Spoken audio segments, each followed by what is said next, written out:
नमस्कार, आप देख रहे हैं न्यूज 18। मैं हूं आपके साथ मेनका चौधरी और पहली खबर राम मंदिर के प्राण प्रतिष्ठा से जुड़ी हुई, जिसे लेकर उत्तराखंड सरकार ने एक बड़ा फैसला लिया। 22 जनवरी यानी कि उस दिन शराब की बिक्री नहीं होगी। राज्य में सभी शराब की दुकानें बंद होंगी। 22 जनवरी को अयोध्या में राम मंदिर की प्राण प्रतिष्ठा होनी है और इसे लेकर सीएम धामी ने सभी डीएम के साथ आज एक वर्चुअल मीटिंग की। इस मीटिंग में मुख्यमंत्री ने निर्देश दिए कि 14 जनवरी से ही सांस्कृतिक कार्यक्रमों की शुरुआत उत्तराखंड में हो जाएगी। 14 जनवरी से 22 जनवरी तक पूरे प्रदेश में सांस्कृतिक उत्सव आयोजित किए जाएं। सीएम ने जन सहभागिता के साथ ये कार्यक्रम कराने के निर्देश दिए।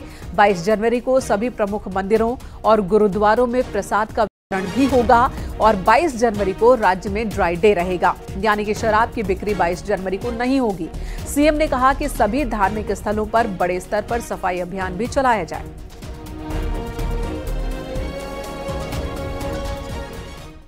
अयोध्या में राम मंदिर प्राण प्रतिष्ठा समारोह से पहले शुक्रवार को मुख्यमंत्री आवास पर अक्षत वितरण टोली के सदस्यों द्वारा श्री राम मंदिर अयोध्या से लाए गए पूजित अक्षत और राम मंदिर का चित्र मुख्यमंत्री पुष्कर सिंह धामी को भेंट किया गया। मुख्यमंत्री ने कहा कि भगवान श्री राम आगामी 22 जनवरी को अयोध्या धाम में नव्य दिव्य मंदिर में विराजमान होंगे, जिसके अंतर्गत पूरे देश में धूमधाम से अक्षत कलश यात्रा संचालित हो रही है। उन्होंने कहा कि 22 जनवरी को हम सभी प्रभु श्री रामलला को भव्य मंदिर में विराजमान होते देखेंगे।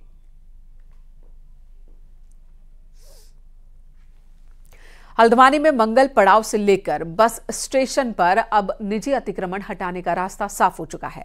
हाईकोर्ट ने शुक्रवार को डीएम नैनीताल को आदेश दिया कि जो भी प्राइवेट अतिक्रमणकारी हैं उन्हें भी हटाया जाए, किसी को कोई राहत ना हो। कोर्ट ने कहा कि सभी को 1 हफ्ते का नोटिस दिया जाए। जवाब न मिलने पर या अतिक्रमणकारियों की ओर से कार्रवाई न होने पर 1 हफ्ते के बाद कार्रवाई की जाए। अब तक जिला प्रशासन सरकारी अतिक्रमण पर कार्रवाई कर रहा था। वहीं कोर्ट ने डीएम नैनीताल को कहा कि 7 दिनों के भीतर सभी मलबा हटा लिया जाए।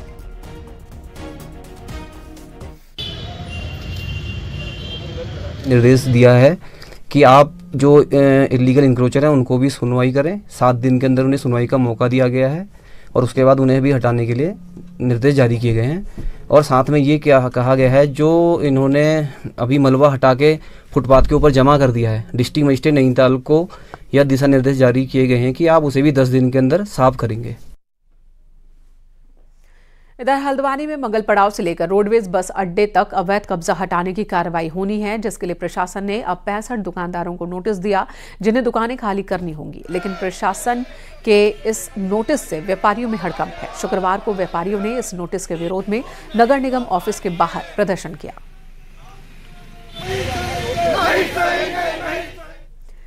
देहरादून से खबर, यहां एक मुस्लिम की दुकान पर भगवान श्री राम के पोस्टर पर हंगामा हो गया। कुछ लोगों ने मुसलमान की दुकान में लगे भगवान राम के पोस्टर को जबरन हटाया। हंगामे का विरोध हुआ, जिसका वीडियो सोशल मीडिया पर वायरल हो रहा है। वायरल वीडियो पर संज्ञान लेते हुए पुलिस ने आरोपियों के खिलाफ मुकदमा दर्ज कर कार्रवाई शुरू कर दी है। साथ ही पुलिस ने सोशल मीडिया पर लिखित बयान जारी कर बताया कि जिस दुकान पर भगवान राम का पोस्टर लगा था वो दुकान एक हिंदू की है, जिसे एक मुस्लिम को किराए पर दिया गया था कि वो दुकान का स्वरूप नहीं बदलेगा, ये कहते हुए, जिसके बाद मुस्लिम दुकानदार ने पहले से लगे भगवान राम के पोस्टर को नहीं हटाया। लेकिन कुछ दूसरे लोगों को इस बात पर आपत्ति हुई। दुकानदार से उन्होंने बदसलूकी की, दुकान के भीतर लगे भगवान राम के पोस्टर को वहां से हटाया। इसी मामले में अब दुकान के असली मालिक की शिकायत पर प्रदर्शन करने वाले और हंगामा करने वाले लोगों के खिलाफ केस दर्ज हुआ है।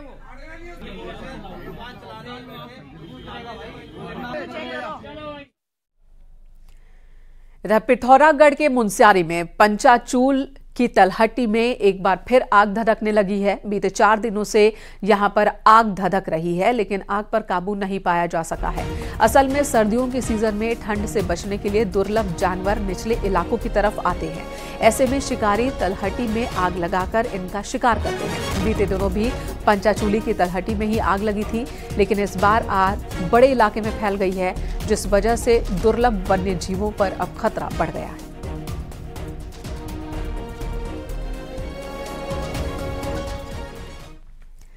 देहरादून से खबर, यहां कोविड के JN1 के पहले केस की पुष्टि हो गई है। 72 साल की एक महिला के सैंपल की जब जीनोम सीक्वेंसिंग हुई तो पता चला कि उन्हें कोविड का ये वेरिएंट, जिससे वो पॉजिटिव थी।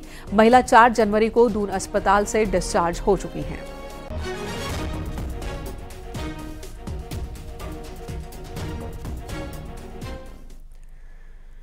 उत्तराखंड का 5वां धाम सैन्य धाम बनने में अभी कुछ और इंतजार करना पड़ सकता है। एक्सटेंशन के बावजूद समय पर नहीं बन पाने के कारण चुनाव से पहले बीजेपी इसका सियासी फायदा लेने से भी चूक सकती है।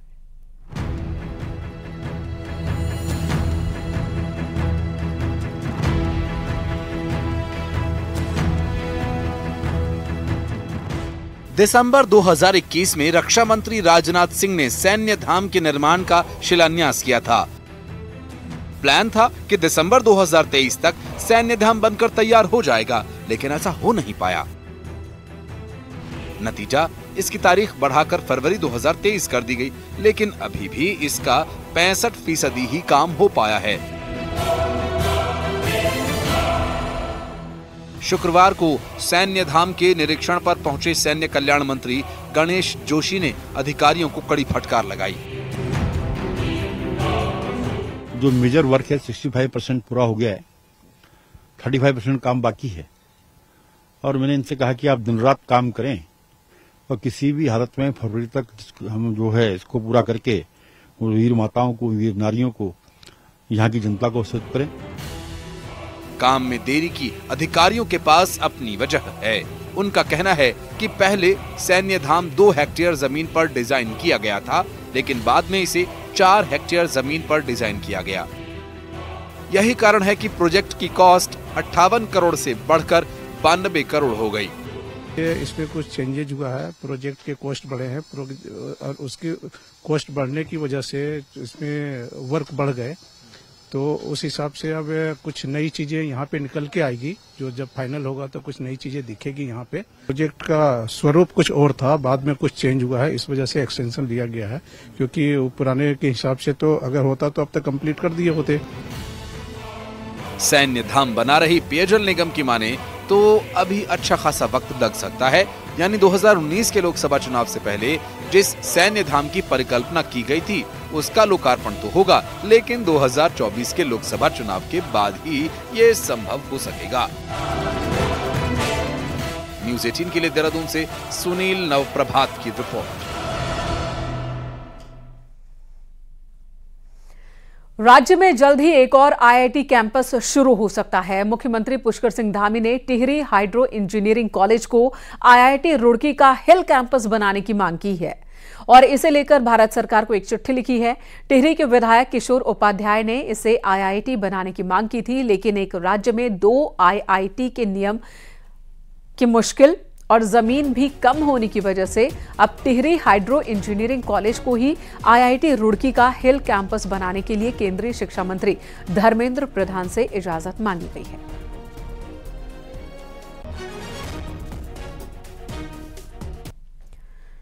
देहरादून से खबर, जहां पर तेंजिंग नोर्गे राष्ट्रीय साहस पुरस्कार 2022 से सम्मानित दिवंगत पर्वतारोही सविता कंसवाल के परिवार ने सीएम धामी से मुलाकात की है। सविता के माता पिता सीएम धामी के आवास पर उनसे मिलने पहुंचे। सीएम धामी ने कहा कि यह गौरव की बात है कि उत्तराखंड की बेटी ने साहस और संकल्प दिखाया। उसी के दम पर उन्हें राष्ट्रीय साहस पुरस्कार मिला। सीएम ने कहा कि सविता प्रदेश के युवाओं के लिए हमेशा ही प्रेरणादायी बनी रहेंगी।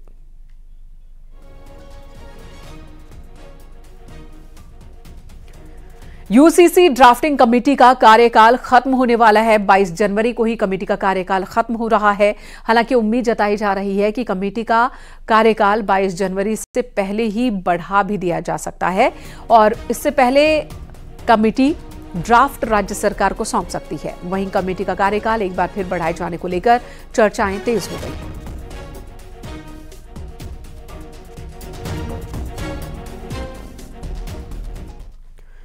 बीजेपी ने अपने दरवाजे विपक्ष के सभी नेताओं के लिए खोल दिए हैं, बस उनका क्रिमिनल रिकॉर्ड नहीं होना चाहिए।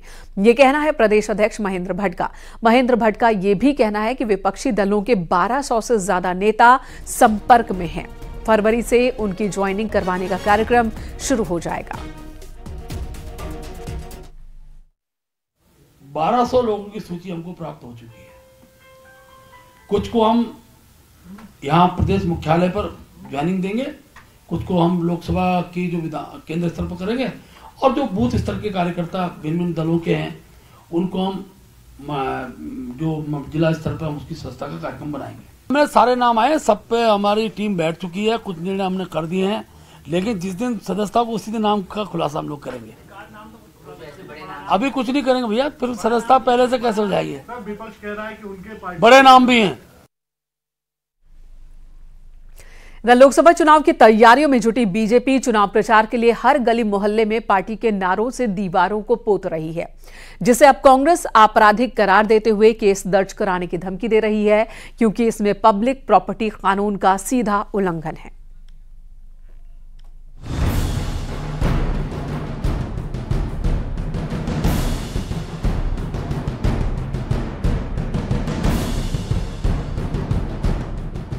ये है बीजेपी प्रदेश अध्यक्ष महेंद्र भट्ट और मंत्री सतपाल महाराज, जो दीवारों पर पार्टी चुनाव निशान बनाते हुए नारे लिख रहे हैं। प्रदेश भर में बीजेपी के नेता और कार्यकर्ता इन दिनों हर खाली दीवार पर पार्टी स्लोगन लिखते हुए नजर आ जाएंगे। कांग्रेस को इस पर आपत्ति है। उनका कहना है कि बीजेपी सार्वजनिक संपत्तियों को विरूपित कर नियम कानून को ताक पर रख रही है, लिहाजा उनके खिलाफ मुकदमा दर्ज कराया जाएगा। देखिए, भारतीय जनता पार्टी तो सारे नियम कानून सबको धत्ता बताते हुए दीवारों पे लिखना मना है, ये अपराध कर रहे हैं, इनके खिलाफ मुकदमा कायम करवाऊंगा मैं। दीवारों पे लिख ही नहीं सकते। ये डिफेसमेंट एक्ट जो है वो प्रतिबंधित करता है कि आप किसी भी सार्वजनिक दीवार पर नहीं लिख सकते। बीजेपी प्रदेश अध्यक्ष महेंद्र भट्ट ने कांग्रेस को इसका जवाब दिया। महेंद्र भट्ट ने अपने अभियान को सही बताते हुए कहा कि कांग्रेस लिखेगी भी क्या, उसके पास ना कोई नेता है ना कोई मुद्दे हैं। कांग्रेस की जमीन पहले ही खिसक गई है, अब उसके लिए दीवार भी नहीं बचेगी। कांग्रेस की जमीन तो वैसी समाप्त हो चुकी थी, अब कांग्रेस के लिए दीवार भी नहीं बचेगी, क्योंकि इशू नहीं है, मुद्दे नहीं है, लिखेंगे क्या। हमारे साथ हमने कार्यक्रम दीवार लेखन कर लिया है, तो इसके पीछे का भाव क्या है, हम गांव गांव तक उन सारे विषयों को लिपिबद्ध तरीके से लोगों तक पहुंचाने का प्रयास करें। चुनाव की बात हो या किसी प्रोग्राम की, प्रचार प्रसार में बीजेपी का कोई सानी नहीं है। लेखन अभियान चलाकर हर खाली दीवार को भगवा रंग में रंगना शुरू कर दिया है, लिहाजा वक्त रहते कांग्रेस एक्टिव नहीं हुई तो जमीन और आसमान दोनों ही गंवाना पड़ सकता है। देहरादून से न्यूज़ 18 के लिए सुनील नवप्रभात की रिपोर्ट।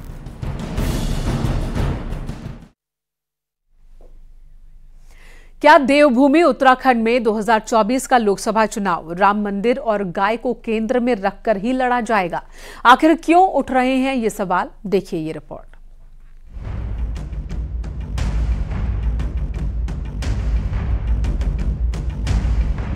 देवभूमि उत्तराखंड के शहरों की सड़कों पर घूम रही ये गाय रोजाना बड़ी दुर्घटनाओं की वजह बन रही है। यही नहीं, किसानों की फसलें भी इनके निशाने पर हैं। इसीलिए गाय और गंगा को केंद्र में रखकर राजनीति करने वाली बीजेपी को 2024 के चुनावों से पहले सड़क पर घूम रहे ये खुले गौवंश चुनौती दे रहे हैं। और यही वजह है कि सरकार इन गायों के लिए गौशाला बनाने को लेकर बेहद गंभीर है। प्रदेश के हर नगर निगम, पालिका और पंचायत के स्तर पर सरकारी गौशालाएं बनाई जा रही है। लेकिन हमारी सरकार ने इसके लिए जो प्लानिंग करी है, बहुत अच्छी प्लानिंग है। केंद्र सरकार ने भी की है, हम लोगों ने भी की है। गौ माता है जिसे हम माँ मानते हैं, उसकी पूरी तरह से परवरिश करना, उसके जीवन को सुरक्षित रखना हमारा पहला कर्तव्य है। उस पर हमारी सरकारें काम कर रही हैं। दूसरी तरफ सरकारी अधिकारी भी सरकार की मंशा को जमीन पर उतारने में जुटे हुए हैं। लोकसभा चुनाव तक भले ही पक्की गौशालाएं न बन सके, लेकिन अस्थायी गौशालाओं का काम जोरों पर है। हम लोगों ने गौशालाओं को लेकर पूरे जनपद के अलग अलग क्षेत्रों में होमवर्क किया है, जिसमें रामनगर में भी गौशाला के लिए जगह चिन्हित करी गई है, डीपीआर बन गई है। हल्द्वानी नगर निगम के लिए हल्दू चौड़ क्षेत्र में भी गौशाला का चिन्हीकरण किया गया है। इसके अलावा भवाली की डीपीआर भी शासन को चली गई है। अलग अलग क्षेत्रों की डीपीआर पर होमवर्क चल रहा है। दरअसल गायों को लेकर बीजेपी की केंद्र से लेकर राज्य सरकार तक कठोर कानून बना चुकी है। गौवंश के मीट पर प्रतिबंध लग चुका है। ऐसे में बढ़ते गौवंश को संभालना भी एक बड़ी चुनौती है। सरकार की कोशिश इसी के जरिए राजनीति को साधने की है। हल्द्वानी से न्यूज़ 18 के लिए शैलेंद्र नेगी की रिपोर्ट। और अब पहाड़ की 10 बड़ी खबरों पर नजर डालते हैं पहाड़ टॉप 10 में। बागेश्वर में SC/ST शिक्षक एसोसिएशन की प्रदेश स्तर की 2 दिवसीय बैठक हुई। इस बैठक में सदस्यता शुल्क बढ़ाने, संगठन के चुनाव समेत कई मुद्दों पर चर्चा हुई। रुद्रप्रयाग के चोपता और तुंगनाथ के बीच पैदल ट्रैक से स्थानीय लोग आते जाते हैं। वहीं वन विभाग ने ट्रैक पर जाने के लिए 200 रुपए की रसीद काटनी शुरू कर दी है, जिसका विरोध हो रहा है। रुद्रप्रयाग में बारिश नहीं होने से सूखी ठंड की मार लोगों को झेलनी पड़ रही है, जिसकी वजह से माल्टा और मौसमी जैसी फलें अब खराब होने लगी हैं। सीएम पुष्कर सिंह धामी 16 जनवरी को पिथौरागढ़ का दौरा करेंगे। इस दौरान सीएम धामी रोड शो के साथ ही कई योजनाओं का लोकार्पण और शिलान्यास करेंगे। कॉर्बेट में 20 और 21 जनवरी को बर्ड की गणना की जाएगी। ये गर्मियों में हुई बर्ड सेंसस का दूसरा पार्ट है। ये गणना कॉर्बेट के 12 रेंज में एक साथ की जाएगी। राम मंदिर की प्राण प्रतिष्ठा का निमंत्रण अस्वीकार करने के बाद कांग्रेस पर बीजेपी के हमले तेज। निशंक ने कहा, इससे अब बची खुची पार्टी खुद ही खत्म हो जाएगी। बागेश्वर में कांग्रेस कार्यकर्ताओं ने प्रियंका वाड्रा का जन्मदिन धूमधाम से मनाया। मिठाई बांटकर उनके दीर्घायु होने की कामना की। जोशीमठ के सलुड और उर्गम में विशेष पूजा अर्चना की जा रही है, जिसके तहत गांव की सभी सीमाओं को सील कर दिया गया। रुद्रप्रयाग की एसपी विशाखा भदाणे ने केदारनाथ धाम यात्रा के मार्गों, पार्किंग की स्थिति और खतरनाक स्थलों का निरीक्षण किया और डेंजर जोन की सूची बनाने को कहा। पौड़ी के द्वारीखाल में क्षेत्र पंचायत और ग्राम पंचायत सदस्यों के लिए ट्रेनिंग की शुरुआत की गई है, जिससे उन्हें अपने कार्यों में तेजी लाने में मदद मिलेगी।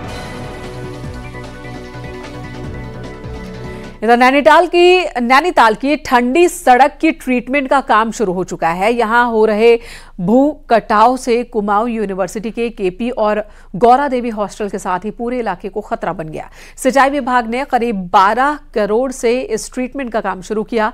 वहीं इसी के साथ इस पहाड़ी में सौंदर्यीकरण का काम भी हो रहा है।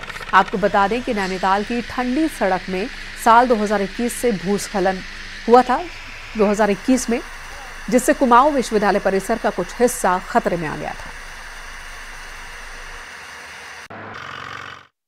जो इसका सुदृढ़ीकरण है वो काम अभी शुरू हुए हैं। भविष्य में इसको सौंदर्यीकरण करने, पर्यटन की दृष्टि से अन्य इसमें आकर्षक चीज़ें कराए जाने के लिए भी एक प्रपोजल वर्तमान में विचाराधीन है। वो जैसे ही सैंक्शन हो जाएगा उसके अनुसार स्ट्रेंथनिंग के काम के बाद उसको टेकअप किया जाएगा। उत्तराखंड में अधिकारियों की लापरवाही का आलम यह है कि मंत्रियों की घोषणाओं के बावजूद उस पर धरातल पर कोई काम नहीं हो रहा, जिसका बड़ा उदाहरण टिहरी में देखने को मिल रहा है। दिखाते हैं आपको ये रिपोर्ट।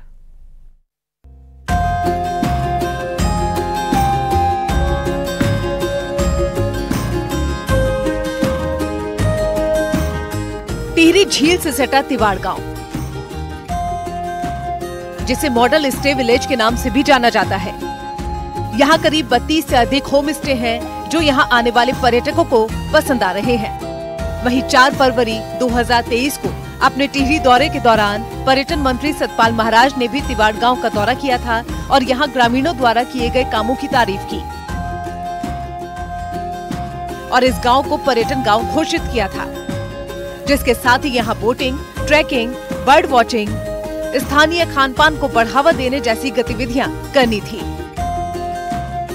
लेकिन 1 साल बाद ये सिर्फ एक घोषणा बनकर रह गई। यहाँ पर आकर के इसको पर्यटन ग्राम घोषित करता हूँ और निश्चित रूप में हम चाहेंगे यहाँ फैसिलिटी बने, पार्किंग लॉट बने, यहाँ पर जो है जेटी आए और यहाँ पर फैसिलिटी डेवलप हो, जिससे कि हमारा आदर्श ये एक पर्यटन ग्राम के रूप में ये विकसित हो। गांव अभी तक तिवाड़ गांव को सिर्फ घोषणाओं में रखा गया, ना कि कोई कागज अभी तक उसमें पर्यटन विभाग की तरफ से कोई कागज आगे नहीं बढ़ाया गया और ना ही कोई एक्टिविटी ऐसी कोई तिवाड़ गांव या उसके आसपास क्षेत्र में पर्यटन विभाग की तरफ से की गई जिससे कि लगे कि हाँ पर्यटन मंत्री जैसे बड़े कद के व्यक्ति ने गाँव को पर्यटन गाँव घोषित किया हुआ है।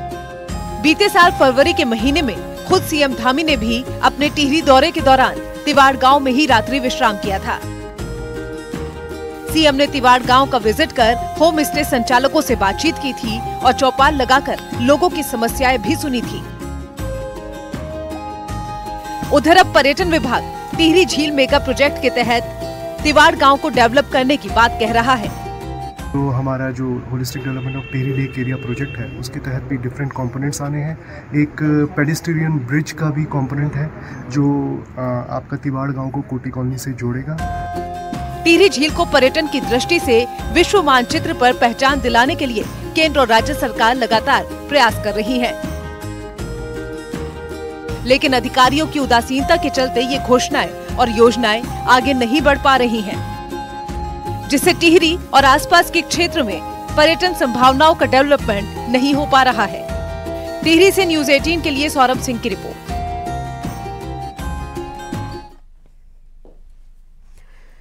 बद्रीनाथ धाम के मुख्य पड़ाव पांडुकेश्वर में भगवान कुबेर की विशेष पूजा अर्चना शुरू हो चुकी है। पांडुकेश्वर में भगवान कुबेर का भव्य मंदिर बनकर तैयार हो गया है। मंदिर में महाविद्या पाठ का 15 जनवरी तक आयोजन किया जाएगा। इससे पहले अलकनंदा नदी से पवित्र जल पूजा, गणेश पूजा और हवन किया गया। इस दौरान महिला मंगल के द्वारा महिला मंडल की ओर से भजन कीर्तन, झूमेला नृत्य का आयोजन हुआ।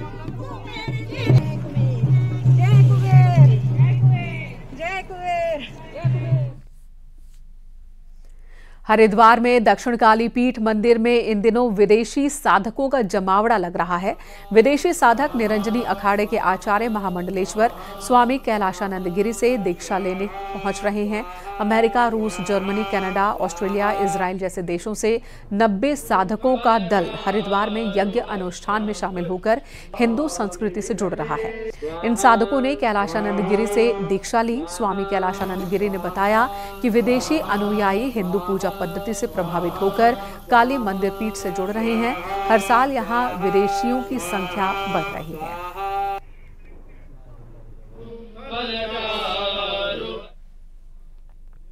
पहाड़ी फलों और उत्पादों को बढ़ावा देने के लिए नींबू पार्टी का आयोजन किया गया, जिसमें नींबू के साथ कई फलों को मिलाकर नींबू सन्नी पार्टी की गई, जिसमें महिलाओं ने अपने हाथों से नींबू सन्नी बनाया।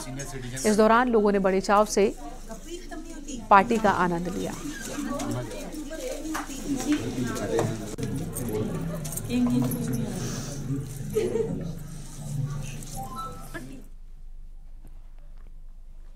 चमोली समेत पूरे पहाड़ पर सूखी ठंड का कहर जारी है। चमोली में कड़ाके की ठंड पड़ रही है। पैदल रास्तों पर बहने वाला पानी भी जम चुका है। सूखी ठंड ने फसलों को भी बर्बाद कर दिया है। 12 दिसंबर के बाद से पहाड़ों पर बर्फबारी नहीं हुई, जिसकी वजह से कई फलों की खेती बर्बाद हो रही है। खासकर बात अगर माल्टा की करें तो उस पर सूखी ठंड का गहरा असर पड़ा है।